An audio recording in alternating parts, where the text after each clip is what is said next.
Buenas tardes, soy el doctor Jesús Torres Espinosa. Vamos a iniciar con la clase de anatomía. En esta clase vamos a ver conceptos generales, el vocabulario que vamos a manejar, generalidades en sí de la asignatura. ¿Sí? Vamos a iniciar por definir qué es la anatomía. La anatomía va a ser una ciencia que se va a encargar del estudio de la estructura, de la forma y de las relaciones de las distintas partes del cuerpo de los seres vivos. En el caso de nuestra materia, pues es anatomía humana, entonces se va a encargar de revisar la estructura, la forma y las relaciones de los elementos que componen al cuerpo humano.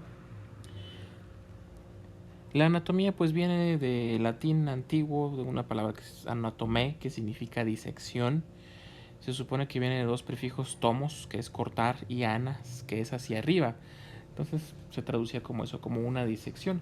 Las disecciones pues son procedimientos propios de la anatomía en la cual pues se va a ir diferenciando o separando los diferentes elementos anatómicos para ir entendiendo su funcionamiento.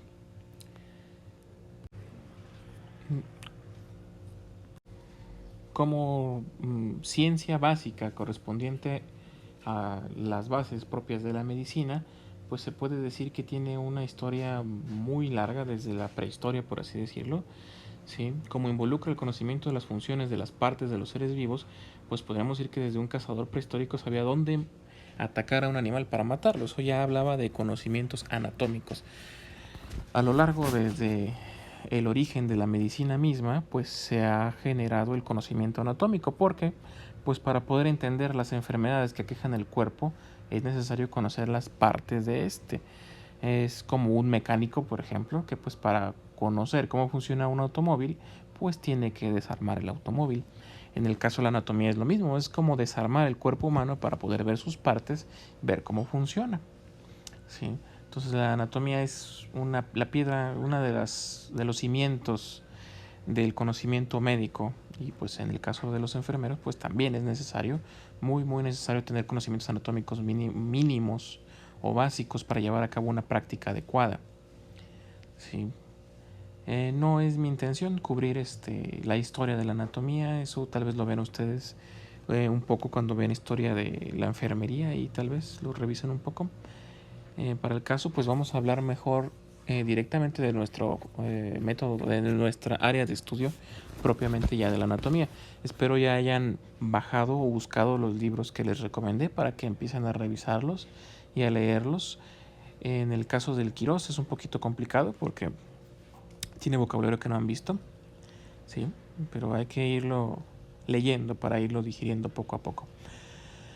Ahora, la anatomía pues va a dividirse en diferentes campos de estudio o ramas. En este caso pues hay otros tipos de anatomía, para los animales, anatomía veterinaria. Nosotros vamos a revisar lo que es la anatomía humana.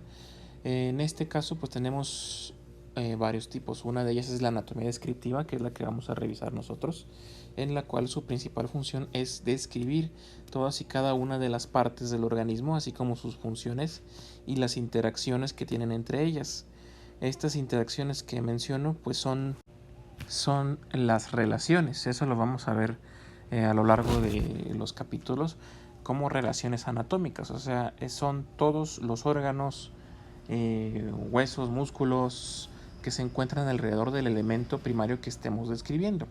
Entonces, todos los elementos anatómicos que vamos a describir a lo largo de nuestras clases tienen relaciones anatómicas. ¿Sí? Estas relaciones anatómicas también nos sirven como referencias para poder localizar en el cuerpo alguno u otro elemento. Aquí no es, tenemos que ser muy específicos a la hora de realizar una descripción. No podemos decir está por ahí, está el de en un lado del otro. Tenemos que decir una referencia específica. Es como cuando a alguien le piden una dirección, tienes que dar una calle, ¿sí? Donde se entrecruza con la otra, qué número tiene, si es oriente, si es poniente, si tiene un código postal.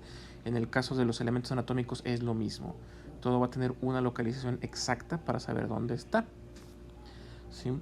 Como les decía, los tipos de anatomías, pues teníamos la anatomía comparada, que esa es en realidad una especie de como dice su nombre, comparación entre anatomía de diferentes tipos de seres vivos. Podemos comparar la del ser humano con a los primates, por ejemplo, o con otros animales. También hay anatomía botánica también, pero para nuestros fines de estudio, pues como les dije, vamos a ver anatomía descriptiva, de anatomía humana. También puede que vayamos a ver anatomía topográfica, que esta ya no describe cada una de las partes, sino describe regiones completas. Por decir, la región anterior de la mano, y te describe todos los elementos que hay en esa región. O te describe la región dorsal del pie y describimos todo lo que hay en el dorso del pie. También pues tenemos, por ejemplo, anatomía geriátrica y pediátrica. ¿Por qué? Porque pues algunas partes del cuerpo varían según la edad del individuo. Entonces es diferente, por ejemplo, cómo está conformado un esqueleto de un paciente pediátrico que de un esqueleto de un paciente geriátrico. Para los que no saben, geriátrico se refiere a pacientes mayores, o sea, pacientes ancianos. ¿Sí? También tenemos anatomía deportiva, anatomía radiológica, que ya se encarga de estudiar los elementos anatómicos ya no directamente de un cuerpo, sino a través de estudios radiológicos como radiografías, ultrasonidos, tomografías. También tenemos, por ejemplo, la anatomía clínica, que describe diferentes partes del cuerpo cuando son sometidas a algún proceso patológico, o la anatomía forense, que pues va a describir las partes del cuerpo que se someten a procesos que pudieron haber provocado la muerte. ¿Sí? Entonces tiene muchas aplicaciones, por ejemplo, los cirujanos, los traumatólogos, neurocirujanos. Prácticamente cualquier médico requiere tener un conocimiento básico de la anatomía para llevar a cabo una praxis adecuada. Recuerden que si mientras escuchan este video tienen alguna duda sobre alguna palabra que utilizo, pueden mencionármelo en los comentarios y les aclaro qué significa, o pueden referirse a un diccionario médico. Ahora bien, pues vamos a empezar por centrarnos en qué parte del organismo vamos a describir primero. Vamos a empezar por describir partes lo más simple, lo más sencillo, lo que está ahí siempre, que no se mueve del lugar y siempre tiene las mismas características según el individuo, no varían mucho, que es el esqueleto. El esqueleto es parte de un aparato, que es el aparato locomotor. El aparato locomotor es una serie de estructuras, algunos órganos e interconectado con algunos sistemas que pues nos permite movernos y relacionarnos con el medio ambiente. Este aparato locomotor va a estar compuesto de varias cosas, tres elementos en particular, que son los huesos, las articulaciones y los músculos. ¿Sí? Entonces podríamos decir que es el sistema músculo-esquelético y los puntos de unión entre ellos. Nosotros pues vamos a revisar en la primera parte de este semestre el esqueleto humano y todas las características que pueden tener los principales huesos del cuerpo. ¿Qué funciones tiene este aparato locomotor? Pues como los huesos, el esqueleto como tal, le va a dar soporte a nuestro organismo, ¿sí? Es la percha, por así llamarlo. Además de que como son estructuras rígidas, pues les van a dar protección a algunas partes importantes de nuestro organismo. Por ejemplo, los órganos que son fatales de ser lesionados, como el cerebro o el corazón, están protegidos por estructuras rígidas construidas a partir de hueso, como el cráneo que protege al cerebro, o la caja torácica que protege al corazón. ¿Sí? Aparte, nos permite movernos. Esto es a causa de las contracciones de los músculos. Los músculos van a estar unidos al hueso y le van a permitir moverse en los puntos donde hay articulaciones. Las articulaciones son puntos donde se une un hueso con otro. Hay muchos tipos de articulaciones, pero las articulaciones móviles son las que nos permiten movernos, válgase la redundancia. ¿Sí? El aparato locomotor va a funcionar con un sistema complejo de palancas y poleas. Estas son pues las máquinas simples, lo pueden buscar así como máquina simple en internet. La palanca es un punto o una especie de objeto rígido que al apoyarse en un fulcro o tener un punto de apoyo puede potenciar la fuerza del movimiento. ¿Sí? Entonces, en esta situación, los músculos nos van a aportar la fuerza del movimiento. ¿Sí? Las articulaciones nos van a servir como el punto de apoyo de la máquina simple o palanca. Y los huesos sirven como las palancas. Así conformamos una serie de máquinas simples que nos van a permitir el movimiento. ¿Sí? Vamos a ir viendo más conceptos para ir describiendo los movimientos que nos da cada parte del cuerpo.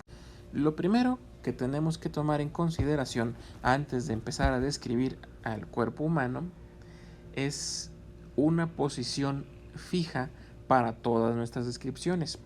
Esto se va a conocer como la posición anatómica. ¿Sí? Cada vez que describimos un hueso, un órgano, en el caso de la anatomía forense, una herida, pues lo vamos a describir en base a un cuerpo en una posición determinada. Esa posición determinada es la posición anatómica. Esta memorícenla, la tienen que saber porque nos va a servir para orientarnos a la hora de utilizar las coordenadas para describir las diferentes partes del cuerpo.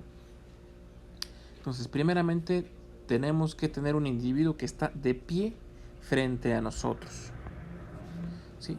O sea, nosotros lo estamos viendo cara a cara y está de pie cuando lo vamos a describir.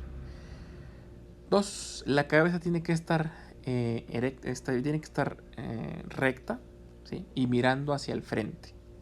No encorvada, no de lado, no nada, sino recta y mirando hacia el frente. Ojos abiertos, mirando al mismo nivel, ¿sí? Va a tener los brazos extendidos a los lados del tronco con las palmas vueltas hacia adelante, ¿sí? Como se aprecia en la imagen. Aquí estamos viendo un esqueleto que está colocalizado en la posición anatómica. Entonces, repito, es una persona de frente a nosotros, de pie, con la cabeza erguida, con los brazos extendidos a los lados del tronco, con las palmas vueltas hacia adelante, ¿sí? Las piernas extendidas y juntas, con los pies paralelos uno al otro. O sea, paralelo quiere decir que están uno al lado del otro en la misma dirección, con los talones juntos, exactamente como se ve en la imagen, ¿sí? También podríamos decirle a esta persona que se encuentra de pie que está en bipedestación, ¿sí? Bi de dos, pedes de pies y estación de posición, bipedestación, ¿sí?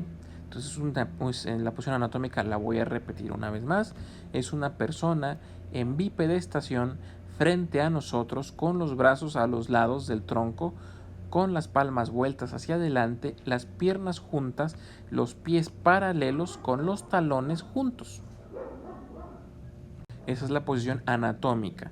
Todos los órganos que describamos van a ser en relación a esta posición anatómica. A esta posición anatómica más adelante le vamos a agregar unas líneas imaginarias que se van a llamar planos, ¿sí? Estos planos nos van a permitir describir la posición exacta de los diferentes órganos que componen a este cuerpo.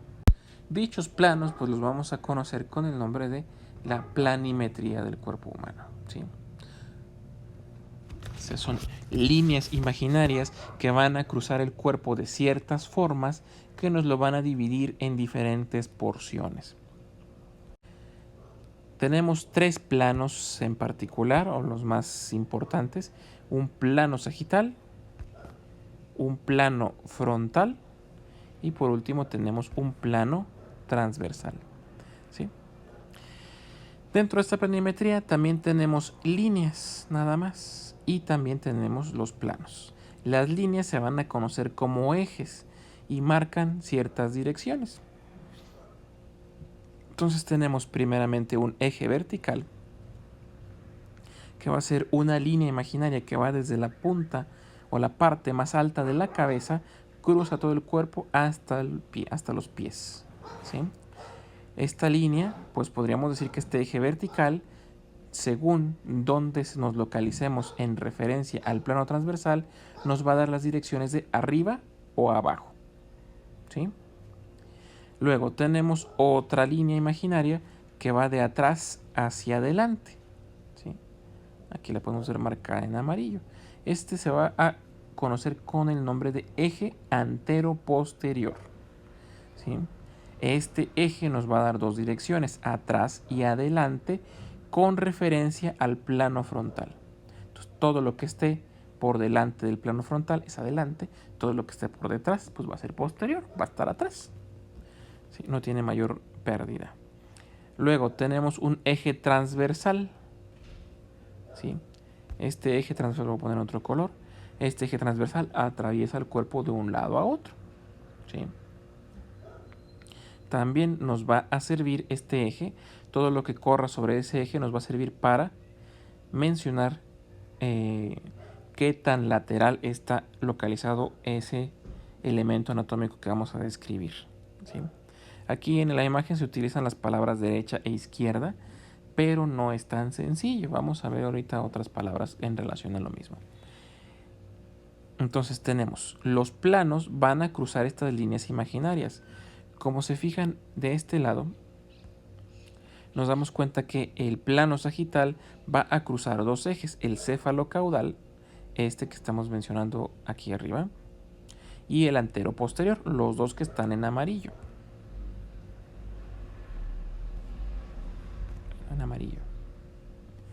¿Sí? Este plano sagital nos va a dividir en dos mitades más o menos simétricas el cuerpo. Todo lo que se acerque al plano sagital y al eje vertical se dice que va en dirección hacia adentro. Y todo lo que se aleje se dice que va en dirección hacia afuera. ¿Sí? Entonces, esta dirección la vamos a aplicar a diferentes elementos anatómicos, diciendo, por ejemplo, que un hueso está dirigido de adentro hacia afuera. Quiere decir que en su primer segmento se encuentra más cerca del plano sagital y en su segundo segmento se encuentra más lejos del plano sagital. ¿Sí? Posteriormente, tenemos un plano frontal. Este plano frontal va a partir el cuerpo en dos partes, la de adelante y la de atrás. ¿Sí? Como lo mencioné con anterioridad, todo lo que esté delante de este plano frontal es anterior, todo lo que esté detrás es posterior. ¿Sí? No hay mayor pérdida. Luego tenemos el transversal, que nos divide al cuerpo igual en dos mitades, una superior y una inferior. ¿Sí? Ahí no hay mayor dificultad. Ahora, el plano sagital, perdón, el plano frontal, que nos divide en dos partes, anterior y posterior, también le podemos dar otros nombres. Sí, el anterior puede ser también nombrado como ventral, de vientre, ¿sí? Anterior o ventral. Y el posterior se le puede llamar dorsal, ¿sí?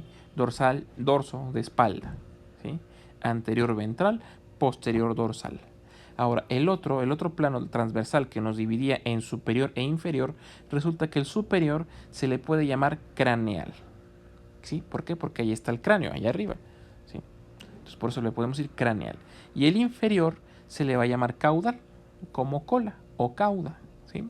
Entonces, superior o craneal, inferior o caudal, ¿sí?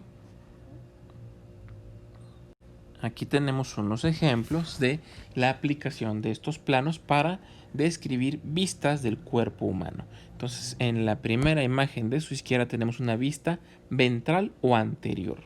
Lo estamos viendo por delante. En la de la derecha tenemos una vista dorsal o posterior. Lo estamos viendo desde atrás. Y en medio pues tenemos una vista lateral, donde estamos viendo los elementos anatómicos desde los lados, ¿sí? ¿Para qué nos sirve esta situación? Por ejemplo, ahora bien, aquí vamos a sacar otros conceptos que nos van a servir para describir más situaciones. Hay algunos que ya vimos. Por ejemplo, aquí vimos estos, anterior y posterior. ¿Qué está adelante? ¿Qué está atrás? ¿Sí? Recuerden que son sinónimos de dorsal y o ventral, ¿sí? Anterior y posterior. Ahora, cuando describimos alguna parte, un hueso, un miembro o algo, cuando nos referimos a la parte de en medio de ese elemento, podemos decir que es la porción o parte medial. Aquí dice parte medial del muslo, puede ser la parte medial del brazo, la parte medial de la pierna, la parte medial del antebrazo, la parte medial de la columna vertebral, como está en esta imagen, ¿sí? Medial, todo lo que se encuentre hacia el medio, ¿sí? También tenemos lateral. La parte lateral sería el equivalente a lo que mencioné en la diapositiva anterior, que es lo que se encuentra hacia afuera, lo que se aleja del plano sagital. Todo lo que se aleja del plano sagital es hacia afuera o lateral, y todo lo que se acerca hacia el plano sagital es hacia adentro o medial. ¿Qué más conceptos podemos sacar de aquí? Por ejemplo, En las extremidades también podemos decir que tiene una región ventral y una región dorsal, ¿sí? Por ejemplo, en el brazo, la vista anterior es ventral, la vista posterior es dorsal. En la mano hay una pequeña excepción.